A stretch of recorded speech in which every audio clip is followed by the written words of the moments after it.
तर मित्रांनो, लपंडाव या मालिकेच्या 19 फेब्रुवारीच्या एपिसोडमध्ये छान ट्विस्ट बघायला मिळतोय.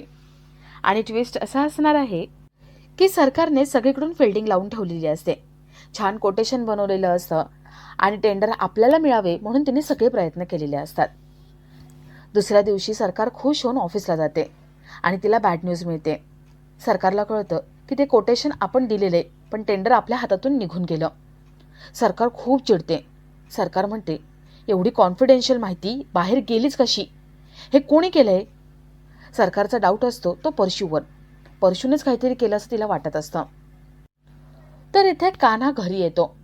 त्याच्या कोटमधला तो साबण खाली पडतो. सखी तो साबण उचलते आणि त्याच्यावरचा तो चावीचा छाप बघते. सखी विचारते, कान्हा हे काय आहे? कान्हा जरासा घाबरतो. आता कान्हा हे सगळा विषय कसा सावरून नेतोय हे बघण्यासारखं असेल. तर या सगळ्याची सुरुवात कशी होते ते थोडक्यात पाहू. तर मालिकेत आपल्याला असं बघायला मिळते की सरकार परशू केबिनमध्ये असतात आणि कान्हाने सरकारच्या केबिनमध्ये एक व्हॉइस रेकॉर्डिंग डिव्हाइस ठेवलेला असतो. सरकार आतमध्ये काय बोलते, तिचं काय बोलणं चालू आहे, कुठली कामं आहेत, हे सगळं कान्हा बाहेर बसून ऐकत असतो. सरकारने टेंडरसाठी कोटेशन बनवलेलं असतं आणि ती फाईल तिने लॉकरमध्ये ठेवली आहे हे त्याला कळतं. सरकार परशूला विचारते, परशू उद्या आपल्याला 3 कंपन्यांना भेटायचे, तू त्यांना इन्व्हिटेशन पाठवलंय का? परशूने त्या कंपनींना इन्व्हिटेशन पाठवलेलं नसतं आणि त्या नेमक्या कुठल्या कंपनीज आहेत हेही त्याला माहिती नसतं. सरकार परशूवर चिडते आणि त्याला 3 कंपनीची नावं सांगते. इथे बाहेर कान्हा ती सगळी नावं ऐकून घेतो आणि एका नोटपॅडवरती सगळं नोट करून घेतो. कान्हा लगेच किरणला फोन लावून ज्या कंपनीला सरकार उद्या भेटणार आहे त्या कंपनींची नावं सांगतो. सरकारचं काम होऊ नये म्हणून कान्हा सगळे प्रयत्न करतो. तर रात्री उशीर होतो आणि कंपनीतले सगळे निघून जातात. कान्हा तेवढा एकटा बसलेला असतो. कान्हा आपल्या आजीला फोन करून सगळे अपडेट्स देत असतो. सरकारच्या विश्वासातला जो एम्प्लॉय आहे नवादे, त्याच्याकडे चाव्या आहेत आणि त्या लॉकरमध्ये सरकारने कोटेशनची फाईल ठेवली हे तो सांगतो. आणि तो आजींना म्हणतो, मा तुम्ही काही काळजी करू नका, मी नवादेशी बोलतोय, त्यांचा विश्वास मी जिंकलाच आहे. आज ना उद्या ते चाव्या देतील आणि मी त्याच्यातून कोटेशनची फाईल घेईन. आजी म्हणतात, तू त्याचा विश्वास जिंकणार कधी, चाव्या घेणार कधी? अरे आपल्याला 2 दिवसाच्या आत काम पार पाडायचे. काहीही कर, साम दाम दंडभेद आणि त्या चाव्या मिळव, ती कोटेशनची फाईल मिळव. वेगळे मार्ग असतात, वेगळे मार्ग निवड. कान्हा विचार करतो की वेगळे मार्ग काय निवडायचे. तर इथे सखी सगळ्या मुलांसोबत खेळत असते आणि खेळता खेळता एक मुलगा जिन्यावरून खाली पडतो. कान्हाची बॅग खाली पडते आणि त्यातले कपडे सुद्धा खाली जातात. सरकार तेवढ्यात तिथे येते. जो मुलगा पडलाय त्याच्या हाताला खरचटलेलं असतं. सरकार त्या मुलाकडे रागाने बघते. सखी सरकारला थांबवण्याचा प्रयत्न करते पण सरकार त्या मुलाकडे जाते, त्याचा हात धरते आणि त्याला फरफटत किचनमध्ये घेऊन येते. सरकार लाल तिखटाच्या डब्यावर हात ठेवते. सखीला वाटतं की सरकार त्या मुलाच्या खरचटलेल्या जागेवर लाल तिखट लावणार आहे. सखी म्हणते, सरकार असं काही करू नका, अहो चुकून झालं, पुन्हा असं होणार नाही.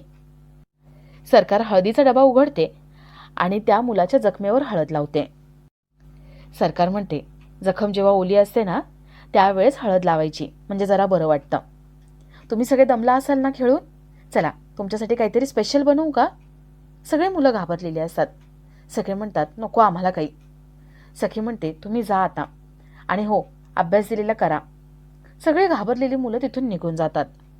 सरकार पहिल्यांदा मुलांशी एवढं छान वागली आहे, चाळीतल्या मुलांना त्रास दिला नाही म्हणून सखीला बरं वाटतं. तर इथे कान्हा बाईकवरून आपल्या घरी जात असतो आणि त्याला रस्त्याच्या कडेला नवादेला कोणीतरी मारताना दिसतं. कान्हा धावत पुढे येतो, त्या गुंडांना मारतो आणि पळून लावतो. तो नवादेची काळजी घेतो, त्याचे पर्स पाकिट काय काय जे पडले ते सगळं उचलून देतो आणि त्याला रिक्षा करून त्याला घरी पाठवून देतो. नवादेला मारणारे ती गुंड पुढे येतात. ते दुसरे तिसरे कोणी नसून किरण आणि संजय असतात. ते आपले तोंड दाखवतात. कान्हा विचारतो, किरण, संजय, हे काय होतं? कशासाठी केलं तुम्ही हे सगळं? कोणाच्या सांगण्यावरून? तेवढ्यात तिथे आजी येतात. कान्हा विचारतो, मा हे सगळं काय होतं? आजी कान्हाला साबण देतात. आजींनी साबणावर त्या लॉकरच्या चावींचा छापा घेतलेला असतो. आजी म्हणतात, मी तुला सांगितलं होतं, साम दाम दंडभेद सगळ्याचा वापर कर, पण तू काही ऐकलंच नाही. तुला तुझ्या पद्धतीने कामं करायची होती ना, म्हणून मला हे सगळं करावं लागले. आता घे, तुला दिलेत मी चावीचा छापा, याच्यामुळे चावी बनव. तुझ्या भरोश्यावर राहिले असते ना तर आनंद आनंद होता. चावी मिळव आणि पुढच्या कामाला लाग आता. किरण, संजय, आजी तिथून निघून जातात. कान्हा इथे विचार करत असतो. कान्हा म्हणतो, आपल्या ध्येयपूर्तीसाठी लोकाला त्रास द्यायचा, त्यांना मारायचं, हे मला पटत नाहीये. हे सगळं फार चुकीचं आहे. बाबा असले असते तर त्यांनाहीच आवडलं नसतं. कान्हाला खूप वाईट वाटत असतं. कान्हा आपल्या कोटमध्ये तो साबण ठेवतो आणि घरी जातो. तर इथे ती सगळी मुलं गेल्यावर सखी सरकारला म्हणते, सरकार, वा, मला वाटलं होतं तुम्ही त्या मुलाला माराल किंवा ओरडाल, पण तुम्ही तर माणुसकी दाखवली. प्रेम आहे अजूनही तुमच्यात. सरकार म्हणते, माणुसकी, प्रेम, आता ती मुलं त्यांच्या आईकडे जातील. त्यांच्या आई वडिलांना ही प्रेम, माणुसकी वगैरे सांगतील आणि त्यांचे आई वडील पुन्हा त्यांच्या मुलांना इथे पाठवणार नाही. सखी म्हणते, पण सरकार, तुम्ही तर हळद लावली होती ना त्या मुलाला. सरकार म्हणते, हे बघ, माझा या घराचा एक छान स्टँडर्ड आहे आणि तो स्टँडर्ड मला मेंटेन करायचा आहे. चाळीतली घाण तू इथे आणून ठेवशील आणि मी त्या चाळीतल्या घाणीला सहन करणार नाही. मी मुद्दाम त्या मुलांवर चिडले नाही. त्यांना वाटलं होतं की मी चिडेल, रागवेल. तुला सुद्धा तसंच वाटलं होतं ना, पण मी काय केलं, प्रेम दाखवलं. पण या प्रेमाची भीती त्यांच्या मनात बसली आहे. मी जर त्या मुलांना ओरडले असते तर तू माझा विरोध केला असता आणि त्या मुलांच्या मनात पक्क झालं असतं की आपली सखी दिदी, आपली लाडकी सखी दिदी आपल्या बाजूने आहे. त्यामुळे ते पुन्हा पुन्हा या घरात आले असते आणि मला ते नको होतं.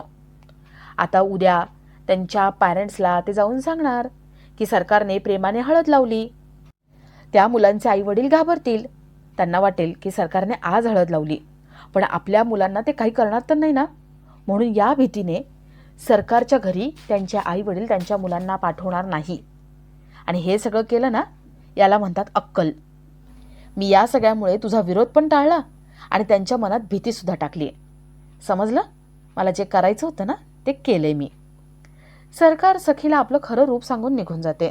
सखीला इथे खूप वाईट वाटत असतं. आणि आपला आजचा हा भाग इथेच संपतो.